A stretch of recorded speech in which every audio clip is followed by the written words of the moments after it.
Once upon a time, in a kingdom far, far away, there was a beautiful princess named Isla. She was known for her kindness and her love for nature. Many a prince had visited the palace in an attempt to win her hand in marriage. But it seemed to the princess that they all looked at her without really seeing her at all. They acted like there was nothing more to a princess than her fine crown and royal dresses.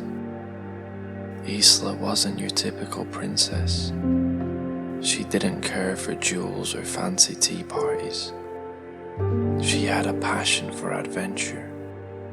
So one sunny morning, Isla decided to explore the woods behind the castle. She had lived in the same castle her entire life, but she had never explored the woods outside. She had preferred traveling to faraway lands and foreign countries, but today, that was all going to change. Following a whispering path into the emerald woods, Isla looked up at the tall trees and she kicked the leaves with her feet. She skipped through the meadows while singing her favorite songs. And soon she approached a big opening in the woods and discovered a gorgeous pond, a liquid oasis hidden deep in the woods. Isla was captivated by the pond, hypnotized by its beauty, and she felt like this would be the perfect time and place to make a wish. Rustling in her pockets, she found a shiny penny. She closed her eyes and made a wish. She tossed the penny high up into the sky, but as she did, a ring flew off her finger. It was her mother's engagement ring, a precious gift she had received for her birthday. It made a big splash, and all Isla could see was the sunlight bouncing off the water as it rippled. Isla wasn't too fond of jewelry, but this was a priceless family heirloom. Her eyes began to tear up when suddenly a raspy voice broke the silence. "Princess, why the long face?" Isla spun around to see a plump frog perched on a lily pad. His eyes seemed to sparkle. "My mother's engagement ring is slipped off my finger," Isla said. The frog introduced himself as Oscar, a resident of the pond, and as it turned out, he was a master retriever. "Well, perhaps I can help," said Oscar. "Please, I would really appreciate that," said the princess. "It would be my pleasure," said the frog. Then he added, "But there's something I must ask of you first. It's for you to spend some time with me today," said the frog. "Okay, I promise," said the princess. "Now can you please help me out?" With a graceful dive, Oscar vanished into the water, and in the blink of an eye he resurfaced, the engagement ring gleaming between his tiny lips. Isla was so surprised she couldn't believe her eyes. "Thank you so much," said the princess, and she took the ring from him. Isla then turned to walk away. "Hold on a minute," said the frog. "You promised that you would spend some time with me today." "But I have to get back to the castle," said the princess, and she walked away, and Oscar was so upset. Isla had broken her promise. She didn't even give him 10 minutes of her time. Oscar the Frog had gone out his way to help a stranger in need, only to be dismissed immediately. That night at dinner, with her family and the royal advisors, there was a knock at the castle door. The servant opened the door and saw no one there, but the frog standing down low. Oscar cleared his throat and said as loud as he could, "The princess promised to spend some time with me today, so here I am." "Daughter, did you promise to spend some time with this frog as he claims?" said the king, who was sat on the other side of the table. "Sort of," said Isla, with a look of concern on her face. She didn't want her parents to find out what had happened at the pond. And after a brief pause, she invited Oscar inside.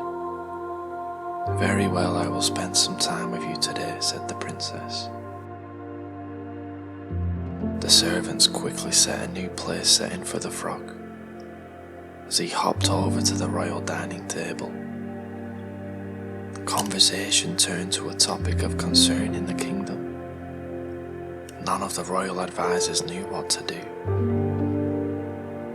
"Father, if I may," said the princess. "Perhaps we could—" "Stop," said the king, cutting her off. "I have enough advisors here, believe me." "Well, if I may," said the frog. And this was the first time he had spoken at the table all night. "There is a lot more to a princess than her fine crown and royal dresses," said Oscar. The princess couldn't stop staring at him, thinking to herself, how could this little frog, and nobody else, understand such a thing? After dinner, Oscar bowed to the princess and said, "You have done what you said you would do, so I suppose it's time for me to go." "No, wait," said the princess. "It's not that late. How about we take a walk in the garden?" she said. The frog was so delighted. The two of them walked in the royal garden together. Oscar was hopping along on the stone wall. He wanted to be at the same height as the princess so they could talk easily. They talked and laughed about many different things, and the hours passed on by. Later that evening, when the sun set, they admired the mix of pink, orange, and blue colors cast in the sky. The princess said, "You know, being with you tonight was a lot more fun than I ever thought it would be."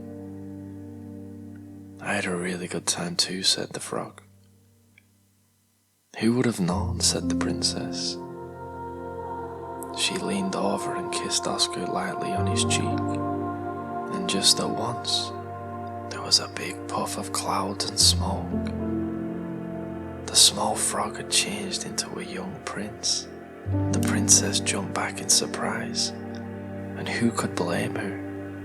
The prince quickly told her not to worry, and that everything was okay.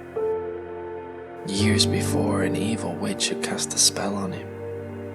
He had to remain as a frog until he was kissed by a princess. And Oscar remembered the evil witch saying, "Like that will ever happen." But it did, and now the prince and the princess could get to know each other even better. Years later, after they were married, Isla was looking at her mother's engagement ring on her finger. She thought back to the moment she nearly lost it forever, and when she threw that penny into the pond. Isla had wished to find true love and happiness. Thankfully, she kept her promise to Oscar. Despite going through tough times, Oscar still had the kindness in his heart to help someone out in need. Her wish had come true. Prince Oscar and Princess Isla lived happily ever after. And so you see, my friends, it's important to keep your promises and commitments. especially if someone's been kind enough to help you. And you can't always judge someone by their physical appearance. It's about what's on the inside that counts. And lastly, some of life's greatest adventures aren't always found on distant shores, but they can be found right in your own backyard. Good night. Sweet dreams.